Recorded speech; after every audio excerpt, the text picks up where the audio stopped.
네, 여러분 반갑습니다. 저랑 얼굴을 이렇게 서로 마주보고 예배 드리시는 분들이 대부분이실 것 같은데, 먼저 하나님의 말씀을 전해드리고 또 나중에 선교 보고를 드리겠습니다. 남아공의 흑인들 예배 시간이 보통 짧으면 3시간, 길면 4시간을 예배를 드립니다. 제가 설마 3시간, 4시간까지 하겠습니까? 그러나 오늘은 설교 시간이 다른 때보다 조금 더 길어질 수 있으니까 여러분 양해도 하시고, 제가 될 수 있으면 많은 걸 전해드리고 싶은 마음에 그렇습니다. 저나 여러분이나 나 한평생을 살아가지요. 그런데 우리가 살아가는 삶을 보면 그 안에는 평범한 삶이 있고 의미 있는 삶이 있습니다.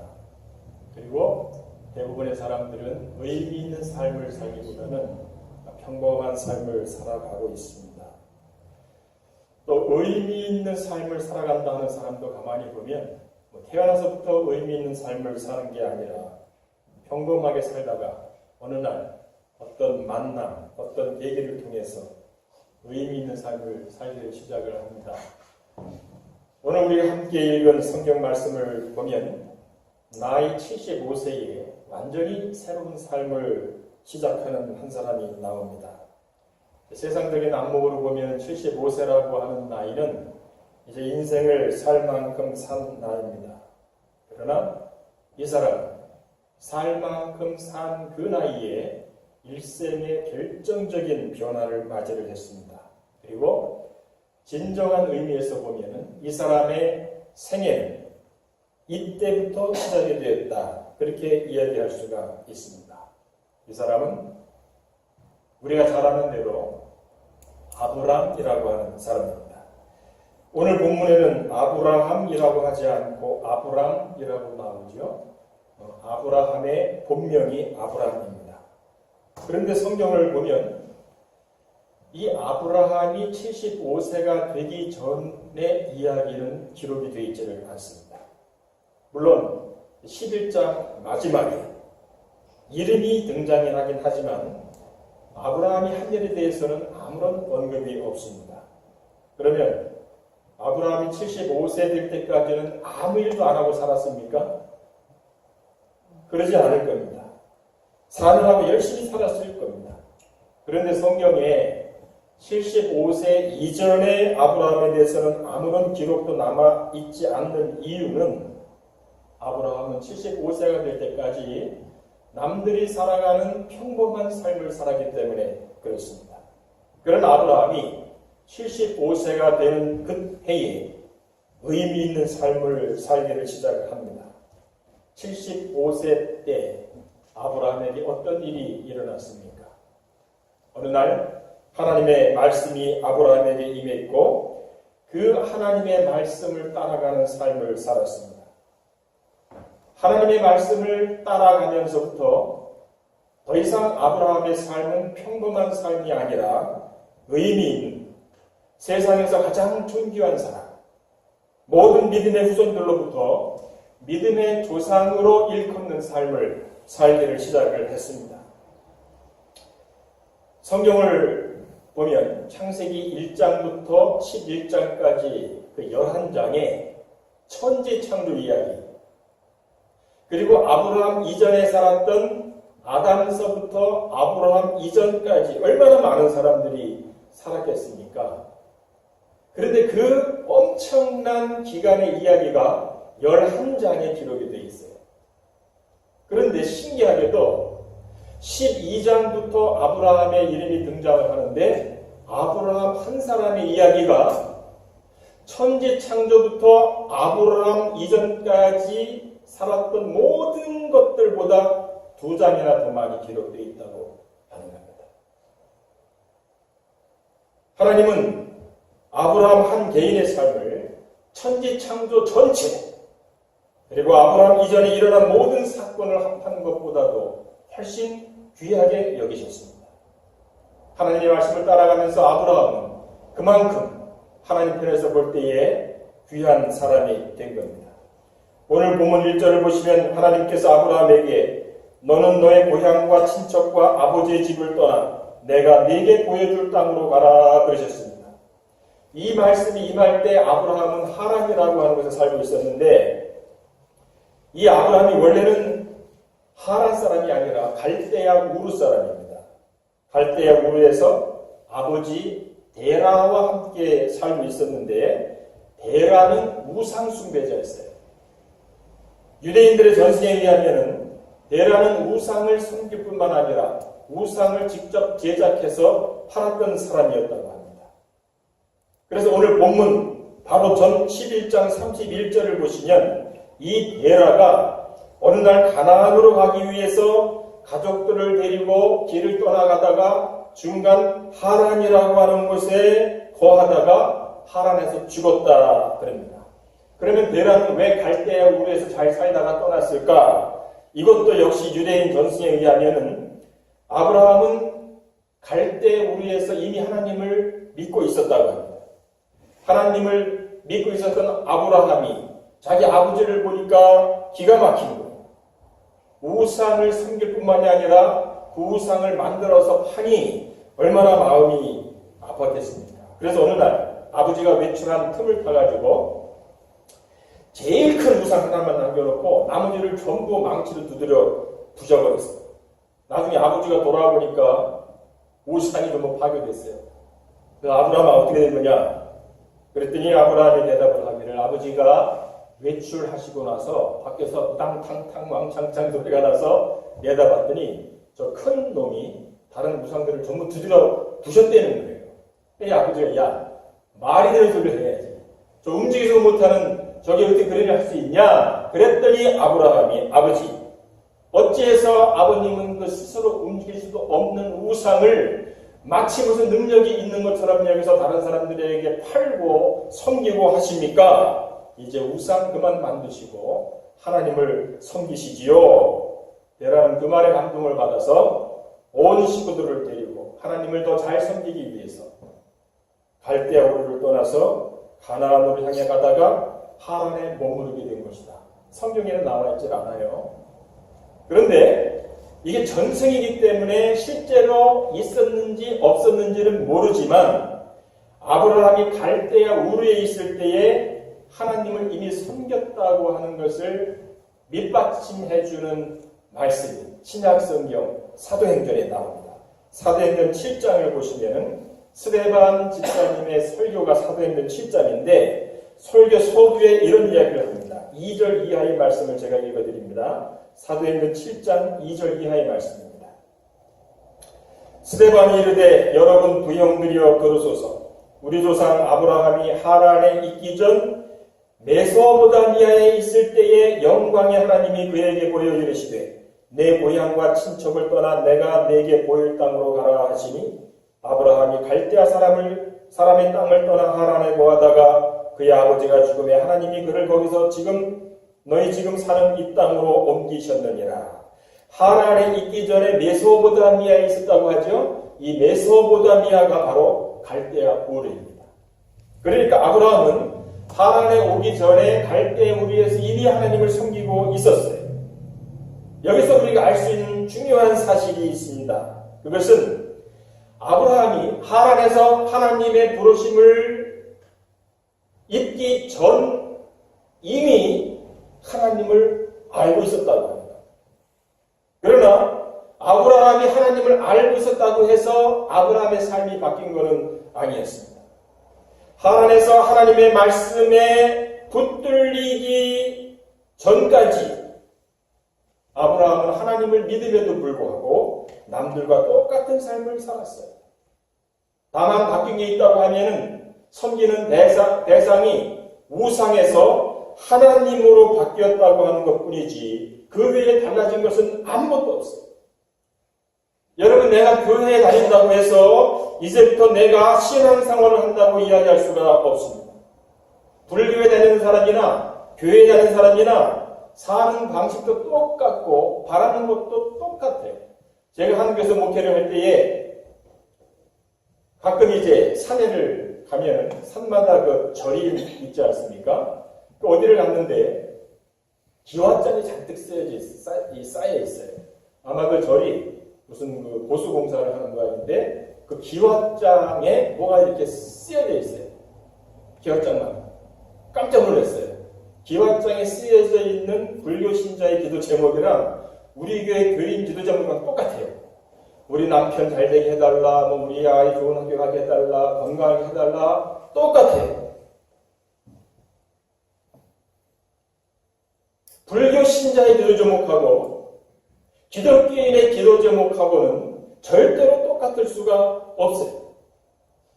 불교에서 기독교를 개종한 이 사람을 보면 그때 바라던 기도 제목이나 지금 바라던 기도 제목이나 똑같아요. 이 사람은 기독교로 개종해서 신앙생활, 기독교의 신앙생활을 한다고 이야기할 수가 없습니다. 그러면 우리의 삶이 정말 새로워지는 게 언제부터냐? 하나님의 말씀에 붙들리면서부터예요. 그 이전에는 아무리 교회를 오래 다녔고 예배에 빠지지 않았고 열심히 봉사했다고 해도 신앙생활한 것은 아닙니다. 신앙생활이 언제부터 시작이 됩니까? 하나님의 말씀이 어느 날 나에게 임합니다. 그 말씀에 붙들려서 내가 전혀 계획하지도 않았고 내가 전혀 생각하지도 않았고 내가 전혀 원하지도 않지만 그 말씀에 따라서 내가 그 길을 걸어가는 그 순간부터 신앙생활의 시작이 되는 거예요. 그때부터 하나님께서 우리의 삶을 카운트를 하시는 겁니다. 내가 전에는 이런 사람이 아니었는데 전에는 이 정도면 내가 막 신경질을 내고 따지고 그랬을 텐데 하나님의 말씀을 생각하면서 이상하게 참게 되더라고요. 전에는 무슨 말을 들어도 삐딱하게 생각을 했는데 이제는 긍정적으로 생각하게 되는 거예요. 목사님이 말씀을 전하는 그 말씀이 언제나 두 부류가 있어요. 부정적으로 받아들이는 부류가 있고 긍정적으로 받아들이는 부류가 있어요. 예수님 시대에도 똑같았습니다. 나한테 달려있는 거죠. 여러분이 말씀을 하실 때 내 기분 내키는 대로 말씀을 하십니까? 아니면은 하나님의 뜻에 따라서 말씀을 하십니까? 여러분이 무슨 일을 하시는데 내가 하고 싶은 내 기분, 내 뜻에 따라 그 일을 하십니까? 아니면은 하나님의 말씀 따라서 하고 계십니까? 지금 여러분이 이 교회를 다니시는데 내 기분 내키는 대로 다니고 계십니까? 아니면 말씀에 이끌려서 교회를 나오십니까? 오늘 이 예배에 여러분이 참석을 하셨는데 하나님은 영이시 예배하는 자가 영과 진리로 예배할지니라 하신 말씀을 따라 나와서 진정으로 예배를 하십니까? 아니면 내가 무슨 선교의 임원이기 때문에 내가 교회의 어떤 직분을 맡았기 때문에 주변 사람이 자꾸 나오라고 하니까 할 수 없이 나와서 이 자리에 앉아 계십니다. 이 질문을 대답해 보시면 금방 내가 지금 신앙생활을 하고 있는지 아닌지 알 수가 있습니다. 아무리 내가 원해도 말씀이 하지 말라고 하니까 안 하는 게 신앙생활이에요. 아무리 내가 하기 싫어도 말씀이 하라고 하니까 하는 게 신앙생활이에요. 이렇게 하나님의 말씀에 사로잡혀 사는 그 순간부터 신앙생활이 시작이 되는 겁니다. 하나님께서 이 아브라함에게 명령하신 게 뭡니까? 너는 너의 고향과 친척과 아버지의 집을 떠나 내가 네게 보여줄 땅으로 가라는 거예요. 이 말씀은 내가 지금 살고 있는 모든 상황을 떠나라고 하는 거예요. 고향을 떠나라고 하는 것은 지금 살고 있는 지역을 떠나라고 하는 거죠. 친척은 지금까지 그가 살면서 사귄 모든 사람들, 그를 도와줄 수 있는 모든 사람들이에요. 아버지의 집은 가족입니다. 여러분 고대 사회에서 고향, 친척, 아버지 집은 그 삶의 근원인데 하나님은 아브라함에게 지금 그 하란에서 누리고 있는 모든 것, 모든 사람, 모든 생활 근거를 다 떠나서 지금까지 전혀 경험해보지 못한 새로운 삶을 향해서 떠나라고 말씀을 하고 계시는 겁니다. 신앙생활이 뭐냐? 내가 지금까지 누리면서 살아온 이 세상 방식을 떠나서 하나님과 함께 새로운 항해를 떠나는 겁니다. 신앙생활은 지금까지 내가 쌓아온 모든 삶의 기초를 버리고 하나님의 말씀이 이끄는 대로 새로운 항해를 떠나는 겁니다. 이 세상의 것들을 붙들고 있으면 절대로 신앙생활을 시작할 수가 없습니다. 이 세상이 주는 것을 조금이라도 의지하는 사람은 어려운 일이 생길 때 어떻게 합니까? 자기 학벌 찾아가요. 자기 머리, 자기 재주, 인간관계 줄 이런 것들을 붙들게 되어 있습니다. 하나님께서 아브라함에게 말씀하시는 게 뭡니까? 내가 이 세상에서 붙들고 있는 그 모든 것을 완전히 버리지 않는 이상 너는 절대로 말씀을 의지해서 한 걸음도 나가지 못한다고 하는 겁니다. 모든 것을 버린다고 하는 것은 하루아침에 어린아이가 되는 거예요. 우리가 말씀 안에서 어린아이로 태어나지 아니하면은 절대로 하나님과 함께 새로운 삶을 시작할 수가 없습니다. 많은 사람이 신앙생활에서 실패하는 이유는 어린아이가 되려고 하지 않는 데 있습니다. 도무지 물어보려고 하지 않아요. 자기는 알 만큼 안 되는 거예요. 가질 만큼 가졌다고 생각하기 때문에 절대로 물어보지 않습니다. 어린아이의 특징은 모든 걸 물어봐요. 주님께서 너희가 어린아이와 같이 되지 아니하면 하나님의 나라에 들어갈 수 없다고 말씀하셨는데 어린아이의 특징이 뭐냐? 어떤 사람은 순진한 애가 어디 있습니까? 뭐 욕심이 없다. 애가 욕심이 수준이 그래가지고 애가 어려서 아직 돈 단위를 몰라서 그렇지 뭐 조그만 돌멩이 하나 갖고서도 가지려고 싸우는 거예요. 질투는 또 얼마나 많이 합니까? 주님이 말씀하시는 이 어린아이의 특징은 의존성이에요. 어린아이는 부모에게 의존합니다. 그러니까 어린아이와 같이 되지 아니하면 하나님의 나라에 들어갈 수 없다고 하는 이 말씀은 하나님께 의존하지 않으면 하나님의 나라에 들어갈 수 없다고 하는 말씀이에요. 하란에 머물러 있는 이상 아브라함은 하나님께 물어볼 이유가 없어요. 하란에 있는 이상 아브라함은 어려움이 찾아오고 문제가 생겼을 때 찾아갈 곳이 있었어요. 만나서 조언을 구할 사람이 있었습니다. 하란에는 땅도 있죠. 친척도 있죠. 아버지 집도 있기 때문에 그렇습니다. 그러나 하란을 떠나는 그 순간부터 아브라함은 완전히 새로운 삶을 시작해야지 됐어요. 저는 한국에서 처음에 38살에 담임 목사가 돼서 목회를 하다가 1997년에 밴쿠버에 와서 교회를 개척을 했습니다. 왜 하필이면 밴쿠버냐? 저는 이민을 1980년에 왔거든요. 토론토로 이민을 갔는데 토론토에는 저희 누님 식구들이 많이 있어요. 그러다 몬트리올에서 한 10년 살았습니다. 그때는 제가 조그마하게 사업을 하고 있었어요. 몬트리올에는 지금도 제 처가가 있고 아는 사람들이 있습니다. 밴쿠버에서 교회를 개척하려고 마음먹은 이유는 아무것도 의지할 수 없는 곳에서 개척을 하자. 그런 생각 때문에. 그래야만 하나님을 의지할 수 있기 때문에 그렇습니다. 이게 좀 무식한 방법이긴 하지만 신앙생활에서 앞으로 나아가는 유일한 방법이 바로 그거예요. 제가 남아공으로 선교사로 떠날 때에도 똑같은 이유로 똑같은 방법을 사용을 했습니다. 하나님께서 우리에게 요구하시는 게 뭡니까? 다른 사람이 다 살아가는 상식적인 삶을 살지 말고 하나님의 말씀에 따르는 완전히 새로운 삶을 살라고 하는 겁니다. 하나님께서는 아브라함에게 새로운 삶을 향해서 출발하라고 명령을 하시면서 그 삶은 이전처럼 방황하는 삶이 아니라는 거예요. 하나님의 굳건한 약속에 있는 삶이라고 하는 것을 말씀하고 계십니다. 오늘 본문 12장 2절 이하의 말씀이에요. 내가 너로 큰 민족을 이루고 내게 복을 주어 내 이름을 창대하게 하리니 너는 복이 될지라. 너를 축복하는 자에게는 내가 복을 내리고 너를 저주하는 자에게는 내가 저주하리니 땅의 모든 족속이 너로 말미암아 복을 얻을 것이라 하시니라. 지금까지 세상에서 누리던 모든 혜택, 안정된 삶을 포기하고 오직 하나님의 말씀 하나만 붙들고 점쳐 추단하는 아브라함에게 하나님께서 놀라운 복을 주시겠다고 약속을 하셨는데 그 복은 재물이 아니에요. 건강도 아닙니다. 오래 사는 것도 아니에요. 하나님께서 특별한 지위를 약속을 하셨는데 그것은 바로 복이 된다는 거예요. 하나님께서 아브라함을 모든 축복의 통로로 사용하시겠다고 하셨습니다. 하나님께서 말씀에 붙들려 사는 사람들에게 주시는 복은 영적인 복이에요.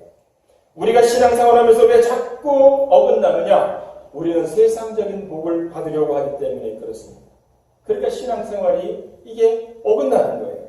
이미 복을 받았는데 받은 줄도 모르고 그 복을 사용할 줄도 모르는 거예요. 여러분, 신앙생활을 내가 잘해가지고 받는 복은 하나님이 주시는 복의 통로가 되는 거예요. 나를 통해서 하나님께서 주변 사람들에게 막 복을 쏟아 부어주시는 거예요. 어떤 분은 아내가 굉장히 신앙생활 열심히 하는데 남편이 almost 개차반인 집안이 있죠. 그 신앙생활을 잘하는 이 아내가 생각을 하는 거예요. 왜 내가 이렇게 신앙생활 잘하는데 나만 이렇게 힘들고 내 남편은 내 신앙생활 잘하는 것 때문에 오히려 내가 저렇게 내가 복의 통로가 돼가지고 제가 잘 사는 거지.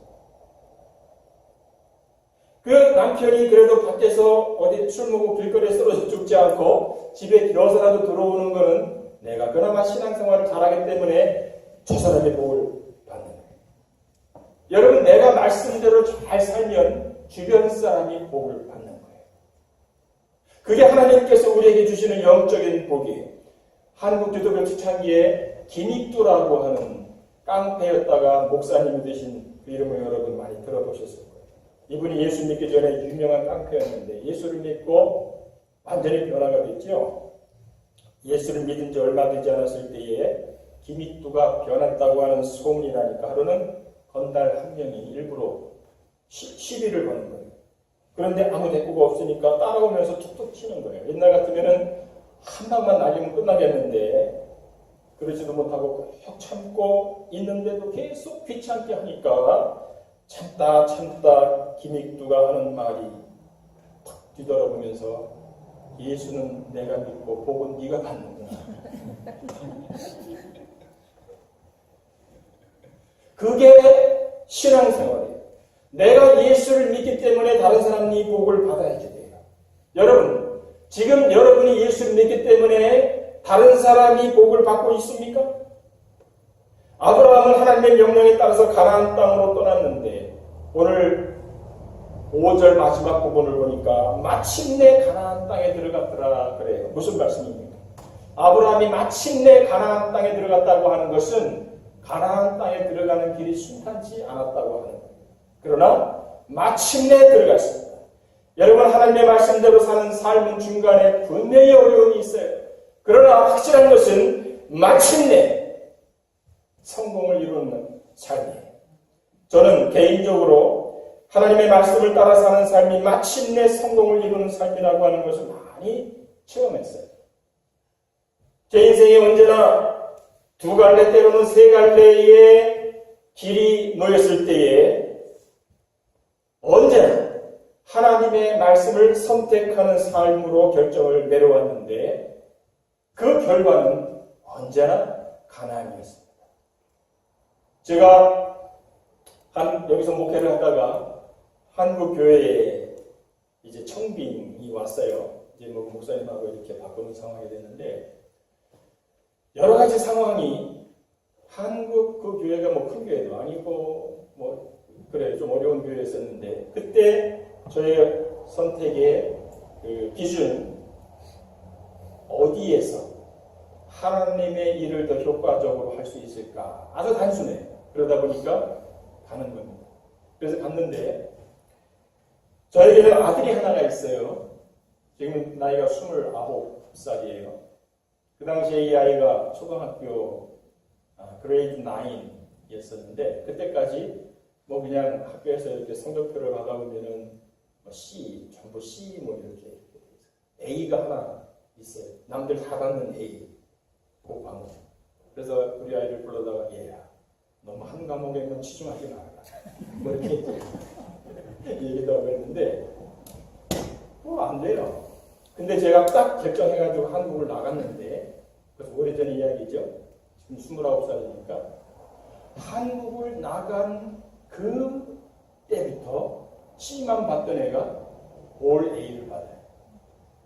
그리고 11학년, 12학년을 그냥 올 A 해가지고 졸업을 하고 나중에 그런 상이 있어요. 총독상이라는 게 있어요. 그래서 그거는 이제 졸업하고 나서 그 다음 해 졸업하는 학생이 있을 때에 이제 우리 아이를 불러다가 총독상을 졸업식에서 주는데, 그래서 제가 이제 그 졸업식에 참석하려고 와서 졸업식에 참석을 했더니 교감 선생님이 그러더라고요. 얘가 총독상을 받았다는 건 누구에게도 가능하다고 하는 길을 가르쳐주는 거예요. 기분이 상당히 묘하더라고요. 얘가 처음에 나를 찾고, 교감 선생님이 처음에 나를 찾아와서 총독상에 대해서 물어봤는데, 이건 너하고는 상관없는 거다. 누가 하신 일이겠습니까? 갑자기 칠판에 이렇게 뭘 써놓으면 그게 다 이렇게 기억이 된다는 거예요. 책을 한번 이렇게 보면은 그게 이렇게 기억이 된다는 거예요. 누가 하신 거예요? 그래서 제가 대학교도 제법 좋은 대학에 장학생으로 4년을 졸업을 했어요. 졸업을 하고 나서 직장도 좋은 데로 취직을 했는데, 문제가 뭐냐 하면 하나님의 은혜로 지금까지 그걸 했는데, 직장에를 여기 밴쿠버 직장에 아닌 집에 와가지고 그러는 거예요. 아버지, 직장에서 일을 시키는데 뭐라고 하는지 못 알아듣겠대요. 머릿속에 든 게 없으니까.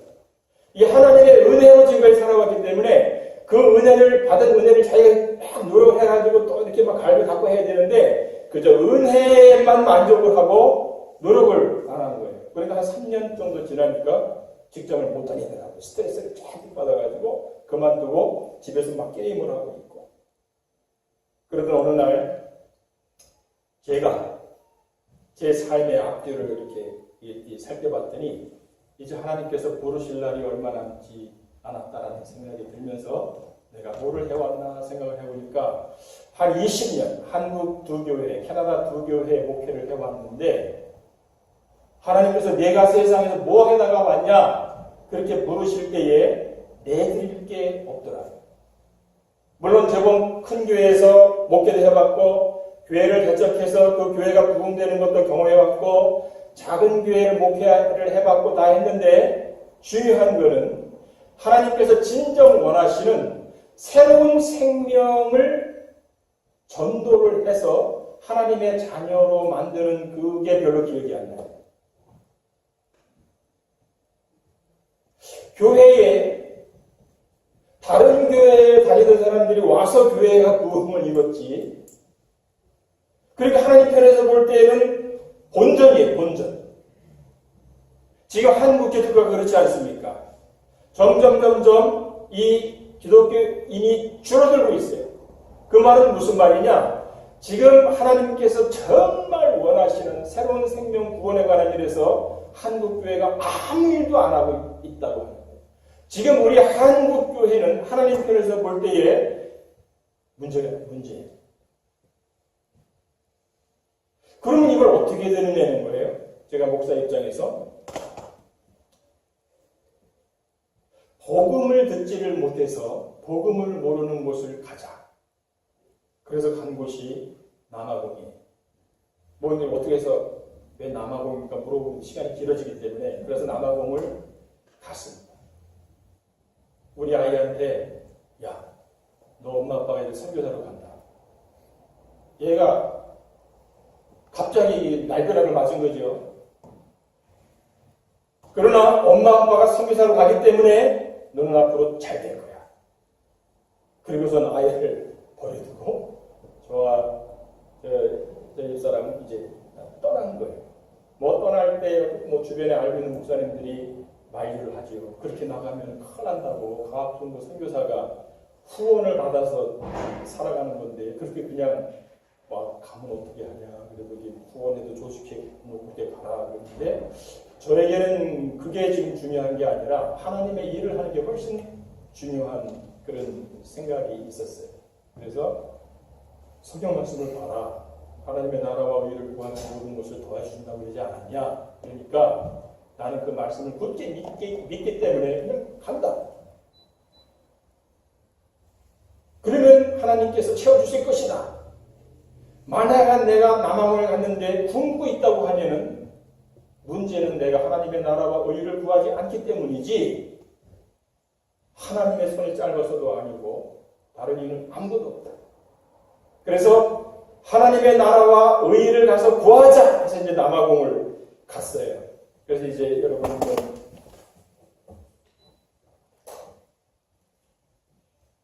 제가 이거는 좀 보고해야 될 것 같아서 밑으로 내려가서 하겠습니다.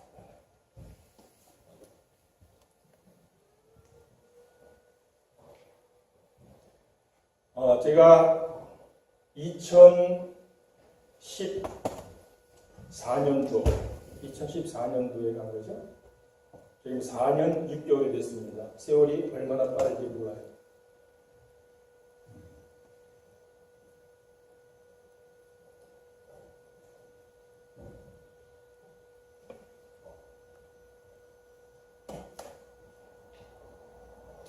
제가 처음에 가서 기존에 있었던 거기 그 선교 단체가 있어요. 아프리칸 리더십이라고 하는 선교 단체가 있는데 그 선교 단체에서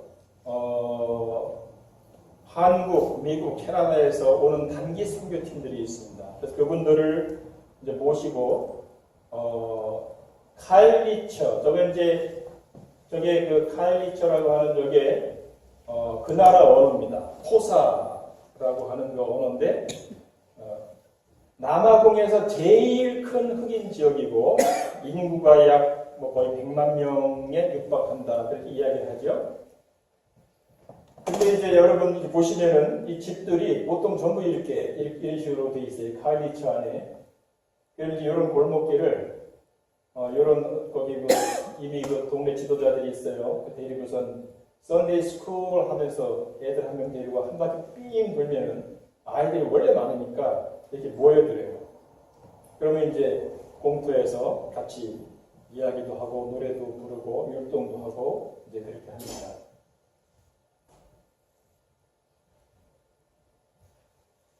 그렇게 해서 아이들이 참 이쁘죠. 이 남아 안 이뻐요? 네. 이뻐요. 그 남아공 그 아이들은 참 이쁩니다. 아이들이 눈도 다끌망하고 같이 놀아주기도 하고 이게 제 아내 뒷모습인데 나갈 때 이제 뭐 과자나 과일이라도 나눠주고 그럼 아이들이 돌아가는 집에 이 동네가 다 이래요. 굉장히 지저분합니다. 이게 이제 보통 집인데 여러분 잘 안 보이시겠지만은 이런 집인데도 불구하고 그 안에도 다 이렇게 문은 이렇게 철 대문으로 이렇게 했어요. 누가 못 훔쳐가게. 제가 이 안에 들어가 보면은 훔쳐갈 게 아무것도 없거든요. 그러나 이분들은 너무너무 가난해요. 남아공에 이제 여행 다녀오신 분들은 남아공은 잘 사는 데다 하는데 그 백인들의 그 마을을 다니셨으니까 잘 사는 거지. 백인이 10%입니다. 흑인이 80%가 10% 백인들에게 붙어서 먹고 살려고 하니까 생활이 굉장히 어렵습니다. 가끔 이제 뭐 건물을 짓겠다고 하는 교회에서 돈을 보내오면은 이 건물 공사도 하고 유치원을 져주는 거예요. 신기하게 이 그 남아공 흑인들 또 다른 나라에서 오는 흑인들에게 나무 뭐 이런 거 자를 주고 길이를 177cm로 자르라 그러면은 그거 못 잘라요. 신기하죠? 잴 줄을 몰라요. 그래서 그렇게 재가지고 금을 거주고 여기를 잘라라 하면 그게 잘라줘가지고 하루 종일 쭈그리고 앉아있다 보니까 허리가 제가 고스톱을 못 치는 이유가 쭈그려 앉아서 있을 수가 없어요. 그래서 한 2주간 들어누워 있었던 그런 기억이 납니다. 이렇게 이제 떼들을 세우고 양철을 해서 유치원을 져주고 그렇게. 제 아내는 지금 남아공의 그 흑인들의 가정은 거의 100%가 깨진 가정이다 이렇게 보시면 됩니다.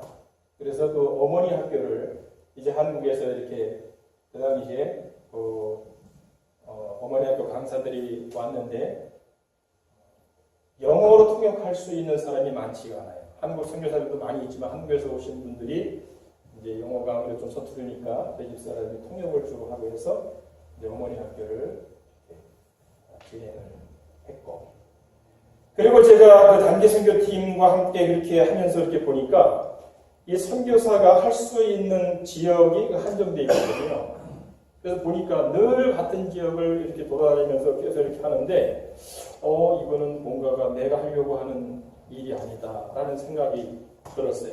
그렇게 한 6개, 7개 단기 선교팀이 와서 비행기 표 이런 거를 해서 뭐 뿌리고 하는 돈이 약 한 30만 불 정도가 되는 거예요. 야, 이건 뭔가가 좀 잘못되어 있다. 그래서 제가 내린 결론은 이제는 한국이나 캐나다나 미국에서 단기 선교팀을 보내는 때가 아니다. 나중에 기회가 있으면 뭐 개인적으로 또 얘기를 나누면 자세히 설명을 드리겠지만 그런 생각을 하고 어떻게 이 땅에 복음의 지경을 넓혀갈 수가 있을까? 뭐 캔디 나눠주고 하는 거는 이거는 나름대로 의미가 있죠. 그러나 이 일을 하러 내가 온 것 같지는 않다. 할 때 이 목회자 훈련, 제가 이제 세운 신학교 이름이에요. 이것도 그 흑인 이제 목회 그 지도자들에게 어떻게 신학교 이름을 지으면 좋을까? 저는 현지인들에 맞게 현지인들이 계속 이끌어갈 수 있는 신학 사역을 해야 된다고 생각했기 때문에 했더니 Divine Word라고 하는 이름을 좋아서 그래서 신학교 이름이 Divine Word School of Theology입니다. 그래서 2015년 1월부터 현재까지 진행을 하고 있는데요. 왜 목회자 훈련이 필요하냐? 흑인의 교회 출석률은 약 3%가 됩니다. 그런데 그 흑인 교회의 목회자의 평균 학력은 중학교 2학년밖에 되질 않아요. 왜냐하면 남아공이 백인에 의해서 인종차별 정책을 40여 년간 이렇게 해왔던 나라입니다. 넬슨 만델라가 대통령 됐었던 나라예요. 신기한 건 그 흑인 목회자의 95% 이상이 성경을 배운 적이 없는 거예요. 야, 근데 어떻게 목회를 하느냐? 그런 거예요. 그 사람들은 학력이 이렇게 뭐 별로 없기 때문에 목사가 어떤 학력을 가졌냐는 건 아무런 의미가 없습니다. 그래서 흑인 마을에 어느 날 누가 와가지고선 목회했는데 병이 나왔다든가 뭐 귀신이 쫓겨났다든가 하면 사람들이 몰려요. 아니면 사람들이 그룹을 이루어가지고 교회를 또 개척을 하기도 하죠. 여기 개척을 하다 보면은 우리 목사가 필요한데 누가 목사가 되면 좋을까? 그리고 거기서 당신이 목사 되시죠. 그 사람이 목사님이냐? 아니면 이렇게 좀 우리 정 목사님처럼 영성이 풍부한 사람이 병을 고치고 막 귀신 쫓아내고 하면은 사람들이 몰려와요. 그럼 이 사람이 한 30-40명 이렇게 되면은 그 중에서 한 명을 당신이 이 교회 목사하시고 그래서 목사가 되는 거예요. 그리고 정 목사님은 또 개척을 해요. 그래서 한 서너 개, 4개, 5개 개척이 되면 한 교단이 되는 거예요. 그리고 이 사람은 비숍이 되는 비숍. 그리고 패스토가 있어요. 남아공에 그렇게 해서 흑인촌에 생긴 교단이 적게는 4,000개, 많게는 7,000개까지를 보고 있는데 그 목회자들의 95% 이상이 성경을 배운 적이 없다는 거예요. 인종이 80%가 흑인, 백인, 그 다음에 칼라드라고 하는 거는 흑인과 백인 그 사이에서 나온 그런 이제 인종입니다. 그래서 제가 목회자 훈련을 시작을 하는데 한인 선교사들이 안 간 지역을 가보자 해서 케이프타운에서 약 2시간 정도 자동차로 걸리는 이 헐마누스라고 하는 그 마을에 있는 흑인 마을. 백인들이 자기네 마을을 만들어 놓으면 그 옆에 그 인력을 사용하기 위해서 흑인 마을을 꼭 만들어 놓습니다. 남아공은 굉장히 부자인 백인과 굉장히 어려운 흑인이 공존해 있는 아주 희한한 독특한 나라입니다. 그래서 이 조엘레 실레라고 하는 이 조엘레 실레는 이게 이제 그 코사어인데 beautiful place라고 하는 그런 뜻을 갖고 있습니다. 그 옆에 이제 집을 얻어서 이사를 했어요. 이게 이제 조엘레 실레 마을인 거고 이 컨테이너 한 절반 뚝 잘라가지고 저 안에서 이제 뭐 다 해요. 이게 이제 처음에 제가 갔을 때 신학교로 사용했던 건물인데 캐나다 돈으로 2,500불에 삽니다. 2,500불. 여기서 잘 가르치고 있는데 어느 날 어떤 청년이 오더니 이게 우리 엄마 건물인데 왜 당신들이 사용하고 있냐 그래서 뺏긴 건물. 이 안에서 이제 학생들을 가르친 거죠. 여기 보시면 이제 요게 그때 학생들인데 아버지 학교 뭐 해보신 분 계신지 모르겠어요. 아버지 학교 거기도 진행하고 있어요. 아버지 학교 유니폼이고 여기 보면은 이분은 이제 짐바브웨에서 온 사람인데 자기는 여자분인데 이 2년 과정을 마치면 짐바브웨에 가서 교회를 개척하겠다 하는 분들이 있고 지금 이제 여기 뒤에 모습 있죠? 이 사람이 8월 18일에 비숍으로다가 취임한다고 이제 초대장이 왔어요. 그리고 실제적으로 취임을 했어요. 제 학생이. 제가 가르친 학생 중에서 비숍이 3명이에요. 요건도 이제 저랑 이제 같이 지금 동역을 하고 있는 프란시스라고 하는 말라위에서 목사님인데, 제가 남아공에서 4년 반 있으면서 만난 사람 가운데 백인 흑인 다 통틀어서 가장 신뢰할 수 있는 유일한 사람, 이 프란시스 목사님이에요. 이분도 졸업을 하고 열심히 그 목회를 해가지고, 이게 프란시스 목사님이거든요. 교회 이게 Fountain of Victory라고 하는 교회인데, 교인이 한 200명 모이면 큰 교회입니다. 그 남아공 흑인 사회에서는 목회를 잘하고 있죠. 그런데 이렇게 교인들이 많은데도 헌금을 못해요. 왜 못하겠어요? 버는 돈이 없으니까. 그래서 목사님 생활비를 줄 수가 없어요. 이 목사님도 하루에 5일씩 일을 밖에 나가서 막노동이에요. 이 사람들 하는 일은 다 막노동이에요. 아무 일이나 합니다. 그랬다가 이제 성경 공부를 통해 가지고 목회자가 그렇게 너무 세상 일에 신경 쓰면 안 된다라고 자기가 딱 깨달아서 3일로 줄이고, 5일 일하던 거를 3일로 줄여서 어떤 집에서 일하는데 그 자기는 3일 동안 그러니까 더 많이 일을 해야 되잖아요. 똑같이 하려고 하니까. 근데 그 백인은 3일치밖에는 돈을 안 줘요. 하루 일당이 캐나다 돈으로 약 15불, 많이 받으면 15불 이 정도 줍니다. 이 사람은 3일 일하고 이틀 돈을 못 보니까 제가 책임을 져야 될 것 같아가지고 제가 한 달에 100불씩. 이게 어디서 나올 구석이 없어요. 그 백인과의 그 어떤 그 시스템 자체가 아무리 정말 하나님을 잘 섬기고 한다고 해도, 우리나라는 옛날에 어려울 때 모든 민족이 하나님을 잘 섬길 때 이게 뚫고 나갈 수 있는 통로가 있었죠. 남아공에는 그런 게 없어요. 그래서 가르친 내가 죄다. 그래가지고 내가 좀 도와주고 있고, 이분들은 이제 또 다른 제 2기 학생들이에요. 주엘리 실내에서 가르치고, 그래서 아까 그 벽돌집에서 쫓겨나가지고 이제 이게 이제 그 파운틴 오브 빅토리 교회 교육관으로 사용하는 예를 들면 집인데, 여기에서 계속 신학교 생활을 하고 있고, 그리고 이제 그 프란시스 목사님을 이제 강사로, 아주 사람이 똑똑해요. 배우지를 못해서 그렇지 기회가 없어서, 그래서 강사로 훈련을 시켜가지고 지금은 강사로 잘 하고 있습니다. 그게 이제 백인교회, 그 흐마누스라고 백인교회 강당을 빌려서, 교회이죠. 건물을 빌려가지고 1차 졸업식을 한 거고, 요거는 2차 졸업식을 한 거고, 이게 제가 사용하는 10권의 책입니다. 그래서 뭐 영성에 관한 거, 또 뭐 신약개론, 구약개론, 뭐 바이블 닥트린, 히스토리, 그러니까 모든 거를 2년 과정을 통해 가지고 가르치는 거예요. 한스바이, 저게 이제 영어가 아니고 저게 그 나라 공식 언어인 아프리칸스인데 한스바이라고 발음을 합니다. 한스바이라고 하는 데서 약 30분 떨어진 곳인데, 우리도 바이블 스쿨 해달라 해서 갔더니 버스 정류장 옆에 방을 하나 빌려놨는데 아무것도 없어요. 조금 있다가 초등학교 교실을 하나 빌려줘서 거기에 이제 공부를 하고 있는 데인데, 이분도 목회자, 한스바이 지역의 목회자 회장이면서 비숍이에요. 이미 그 당시에 비숍이 배운 적이 없는 거예요. 그래서 공부를 하는 겁니다. 거기서 가르치는 거고, 이분들이 졸업을 한 거고, 이걸 이제 보트리버라고 하는데, 보트리버 캠퍼스에 이분들은 칼라예요. 이분이 그 교회 목사님이고 사모님이고, 이분들도 이제 졸업을 했어요. 그러고 나서 좀 더 한국 사람이 닿지 않는 모슬리베이가 제가 살고 있는 데 약 350km 떨어졌는데, 우리도 해달라.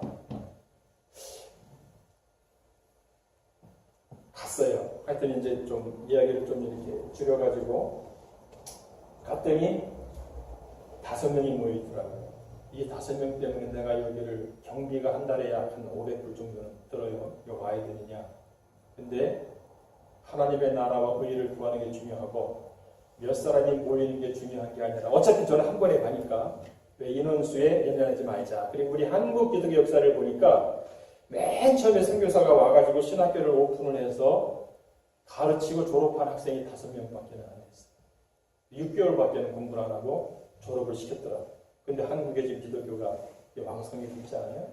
이것도 교회 건물을 이제 빌려서 사용하고 있는데, 그래서 5명밖에 안 와가지고 내가 다음 주부터 올 텐데 사람을 좀 더 많이 모아놔야 되겠다. 기회가 앞으로 없다. 거기는 뭐 이제 요하네스버그하고 케이프타운하고 중간 정도 있는 데라 한인 선교사들이 갈 수가 없어요. 아이들이 있는 집안은 교육 때문에 갈 수가 없습니다. 그랬더니 일주일에 갔더니 29명을 모아놨어요. 일단 목회자들하고 그 아내들인데 여기서 이제 가르치는 거죠. 요거는 이제 와인버그라고 하는 그 케이프타운 쪽에 한 1시간 넘게 걸리는 곳에서도 우리를 도와달라고 해서 이제 실험적으로 그러면 이 사람들이 신학교를 운영해 나갈 수가 있을까? 이게 이제 그 남아공의 신학교는요, 건물을 어디 한 군데 세워놓으면은 이 사람들이 올 수 있는 게 아니에요. 차비도 없고, 낮에는 뭐 하루 종일 일하고, 밤에 지쳐져도 올 수도 없고, 그래서 마을마다 이렇게 캠퍼스를 이렇게 하나씩 이렇게 세워야 되는 그런 입장이에요. 여기도 가서 이제 그 프란시스 목사님한테 떠나면서 기름 차에다가 만땅 채워가지고 가서 가르치고 와서 또 만땅 채워가지고 기름 이만큼 드는데 이렇게 경비가 드는데 할 수 있겠느냐? 이 학생들이 돈을 자네들이 낸다는 거예요. 기름값하고. 그래서 시도를 했는데 한 달이 지났는데 2사람만 돈을 내는 거예요. 왜 안 내냐고 그랬더니 다음 달에 내겠대요. 아니 지금 못 내면 다음 달에는 2배를 내야 되는데 못 낸다고 3달을 하다가 결국은 문을 닫았어요. 그리고 제가 내린 결론이 이 남아공 그 신학교는 외부의 재정적인 도움이 없으면은 운영이 될 수가 없어요. 그래서 그 외부의 재정 도움이 뭐냐? 신학교 하나가 운영되려면은 한 달에 약 30만 원 정도. 그러니까 여기 캐나다 돈으로 약 300불 정도면은 신학교 하나가 계속 운영이 될 수가 있어요. 그래서 아까 주고 이렇게 광고 보니까 뭐 하루에 1불 이렇게 뭐 이렇게 하시더라고요. 2불로 올려가지고 한 달에 30불 10명이면은 여러분들이 남아공의 신학교 하나를 운영해 나갈 수가 있어요. 죽을 때까지 하겠다라고 하는 마음이 있으면은 제가 그렇게 해서 여러분 이 교회 이름으로 해서 어느 신학교 하나를 딱 오픈해가지고 지정해 드릴 수가 있죠. 지난 부활절 전, 이게 이제 우리 그 시골에 처음 일어난 일이라고 하는 거예요. 부활절 전날에 폭동, 이게 땅을 달라고 하는 폭동인데, 그 폭동이 일어나가지고, 저희가 7월 17일에 여기 왔는데, 그때까지 폭동이 몇 개월 동안 계속 이어졌어요. 지금은 경찰력이 동원돼가지고 잠잠해졌는데, 여러분들이 좀 이렇게, 졸업을 한 학생들 중에서 가르칠 수 있는 능력이 있는 사람들이 있어요. 지금 보니까 너댓 명 정도가 되는데 이분들이 신학교를 하나씩 운영을 했으면 좋겠는데 그게 이제 외부에서 아무래도 좀 도움이 와야 되기 때문에 그걸 위해서 여러분 기도를 해주시고 저는 이제 아까 기도하시면서도 이렇게 말씀하셨는데 이제 아내가 치료받고 하는 것 때문에 이제 여기 있다가 남아공은 11월과 12월이 휴가기 12월과 1월이 휴가 기간입니다. 그래서 1월 중순경에 다시 들어가서 이제 2월부터 시작될 그 캠퍼스를 새로 이제 꾸며야 되는데 얼마나 많은 재정적인 후원이 되느냐에 따라서 그 숫자는 줄어들기도 하고 늘어나게 될 겁니다. 그리고 이 말라위 여기서 이제 쉽게 말씀드리면 말라위가 세계 최빈민 국가예요. 말라위에서 사람들이 많이 내려와서 남아공에서 일하고 있는데 아까 그 프란시스 목사님도 말라위에서 오신 분인데 말라위에도 신학교를 오픈해달라는 거예요. 그래서 그러면 어떻게 하는가. 근데 물론 말라위에도 한인 선교사가 나가는 데가 있어요. 대부분이 도시에 큰 도시에 살고 있지 자기처럼 그 시골에는 아무도 안 되는 거예요. 그러면 그 시골에 내가 가서 살 수 있냐 그랬더니 저는 가서 살 수가 없대요. 자기도 지금 자기 고향에 가면은 모기장을 쳐놓고 잠을 자는데 잠을 잘 수가 없대요. 모기 소리가 시끄러워가지고 모기장 밖에 근데 거기 뭐 말라리아 이런 데 창궐하는데 말라리아 저는 가면 안 된대요. 거기. 그럼 어떻게 하냐 했더니 우리 훈련받은 우리 신학생을 파송을 하면은 그 신학교 그리고 교회를 할 수 있대. 비용이 얼마나 들까 했더니 약 한 달에 한 300불 정도의 보조가 있으면은 너끈히 거기서 해나갈 수 있다고 하는 거예요. 여러분 가운데에 그런 어떤 또 마음의 감동이 있으시면은 말씀해 주시면 제가 소개해드릴 수가 있는데, 내가 300불 다 한다고 했다가 끊어버리면 큰일 나거든요. 그러니까 그런 분은 안 나왔으면 좋겠고, 뭐 한 30불 이 정도는 할 수가 있으니까 그렇게 하면은 말라위에도 신학교와 더불어서 이걸 해나갈 수가 있습니다. 그 모슬베 신학교가 제가 지금 여기를 오는 바람에 마지막 두 과목을 못했어요. 그래서 그 프란시스 목사님, 이제 이분을 그쪽에 보내가지고선 지금 마치고 어제 졸업식을 한 거예요. 뭐 저한테도 계속 지금 막 그 메시지가 들어오고 있는데 16명이 결국은 졸업을 했어요.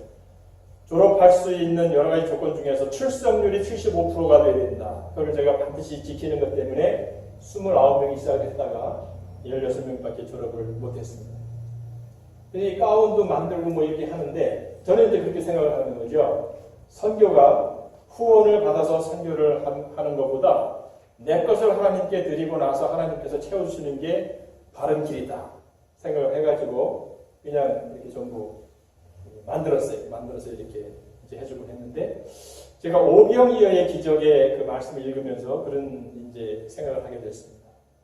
예수님께서 5,000명을 먹이실 때에 제자들에게 먹이라고 하는 제자들이 어디 가서 이 200데나리온도 부족할 텐데 이 많은 사람들을 먹이나 막 그렇게 후원을 걱정하고 있을 때 예수님께서 딱 던지신 말이 너희들이 가진 게 뭐냐. 그래서 저는 선교를 제가 가지고 있는 것을 먼저 사용하자. 그리고 하나님께서 채워주시는 걸 경험하지 않는데 정말 제가 생각하지 않았던, 기대하지 않았던 그런 방법으로 하나님께서 채워주세요. 우리 아이를 얘기했잖아요. 얘가 이제 막 급해가지고 막 하다가 이제 나오지간에 여기서 수중에 돈도 다 떨어지고 혼자 남아있는데 지 얘기가 그래요. 400불밖에 없는데 렌트 낼 돈도 없고 그래가지고 자동차를 한번 팔아보자. 그래서 저 크라이슬러에 가서 자동차를 팔기 시작했는데 잘 파는 거예요. 한 작년 1월부터 탑 세일즈입니다. 지금은 이제 BMW로 옮겨가지고 지금까지 하고 있는데 역시 BMW에서도 탑 세일즈네. 돈을 많이 벌어서 얘가요. 지금 제가 걱정하고 뭐 걱정하잖아요. 생활비에 거의 필요한 모든 부분을 얘가 다 보내줘가지고 제가 살고 있어요. 만약에 우리가 선교사로 안 떠났으면 얘가 자기가 차를 판다고 하는 생각을 해보지도 않았을 거예요. 차 파는 것처럼 쉬운 게 없대요. 너는 차 파는 데 신지 말고 어떻게 하면 하나님께 영광이 될까를 생각을 해라. 그래서 하나님이 보내주셔야지. 네가 사람 사다 다니는 거는 이거는 한계가 있다. 하나님이 보내주시면 되는 거야. 이게 계속 이렇게 충고를 하고 있는데, 실제적으로 제가 남아공 가서 선교사들 갔더니 선교사들 중에 제가 나이가 가장 많더라고요. 그래서 이렇게 이야기할 기회가 있어서 여러분 후원에 힘내지 마세요. 내 차가 지금 뭐 다 길에 섰어 이런 소리 하지 마세요. 여러분 돈으로 사세요. 살 돈은 다 있거든요. 여러분도 그렇잖아요. 여러분이 돈이 없다 해도 뭔가 큰일이 터지면 그거 메꿀 돈은 다 있다. 그러니까 일단 메꾸고 내가 이러한 사역을 합니다라고 보고를 하는 게 옳다고 본다. 그러니까 저는 이제 이야기를 하면서 그랬어요. 제가 아무런 후원이 없이 이렇게 왔지만 하나님께서 채우실 줄로 믿고 제가 도착하자 얘기를 한 거예요. 만약에 그래도 후원이 안 된다고 하면 어떤 방법인지는 모르지만 하나님이 우리 아이를 통해서라도 나의 필요한 부분을 채워주실 것이다. 근데 지금 이렇게 체험을 받고 있어요. 그래서 여러분 정말 하나님 앞에 헌신을 해보세요. 말씀 따라서 신앙생활을 해보세요. 그러면 내가 그동안에 경험하지 못한 놀라운 세계가 여러분 앞에 열리게 될 줄로 믿습니다. 아멘. 함께 기도하시겠습니다.